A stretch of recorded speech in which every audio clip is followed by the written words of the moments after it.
C'est l'une des figures de proue du mouvement anti-pass et anti-vax. Fabrice Divisio est régulièrement invité dans les médias pour faire entendre la voix de ceux opposés aux mesures sanitaires. Dans son édition de ce 12 septembre, le journal du dimanche dresse le portrait de l'avocat sulfureux et détaille le business juteux qu'il a réussi à mettre en place grâce à l'épidémie. Il est sans foi ni loi. C'est ainsi que le décrit un ancien président de l'Union française pour une médecine libre qu'il a eu pour avocat entre 2012 et 2015. Il l'accuse notamment d'avoir débauché des médecins adhérents de ce syndicat, pour mener des actions groupées. Il demandait 100 à 200 € à chacun et ça n'aboutissait jamais, se souvient le dirigeant.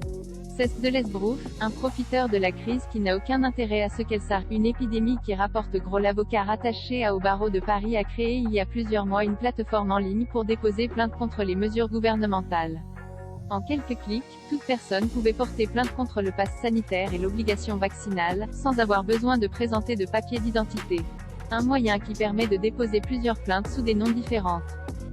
Seule obligation, régler des frais à hauteur de 1,20 € par PayPal, ou 100 à 500 € pour les soignants. Une méthode qui a dû rapporter un petit pactole car plus de 80 000 personnes ont rempli le questionnaire sur le site. Depuis un an, il est passé à un stade industriel, s'énerve le président de la Fédération des médecins de France, Jean-Paul Hamon, qui a été pendant un temps conseillé par Fabrice Divisio. Il voulait tout le temps qu'on fasse des plaintes groupées, qui ne menaient nulle part. C'est quelqu'un stable, explique Jean-Paul Hamon dans le JDD. Cet été, Fabrice Divisio a créé l'Association d'information et de défense de la santé publique et environnementale, ADSP, une association qui organise des conférences payantes, 30 €, et qui collecte les plaintes et les fonds générés. Lorsqu'on l'interroge sur cet activisme qui peut rapporter gros, l'avocat ne se cache pas. Aurais-je gagné 2 millions avec cette histoire? Est-ce un crime? Si c'est un si bon filon que ça, pourquoi mes confrères n'ont-ils rien fait?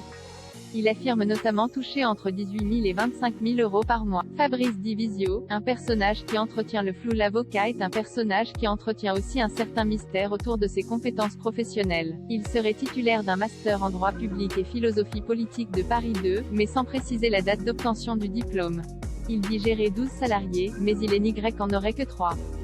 3, comme le nombre de médecins qui composeraient le collectif C19 qu'il a créé, alors que l'avocat affirme en avoir rassemblé 600.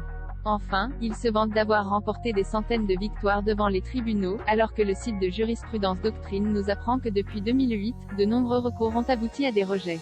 En juillet 2015, il a été condamné par le Conseil de discipline du barreau de Paris pour avoir présenté une collaboratrice comme avocate alors qu'elle n'était pas encore inscrite au barreau, et ne pas avoir averti le bâtonnier qu'il ouvrait une antenne en Italie.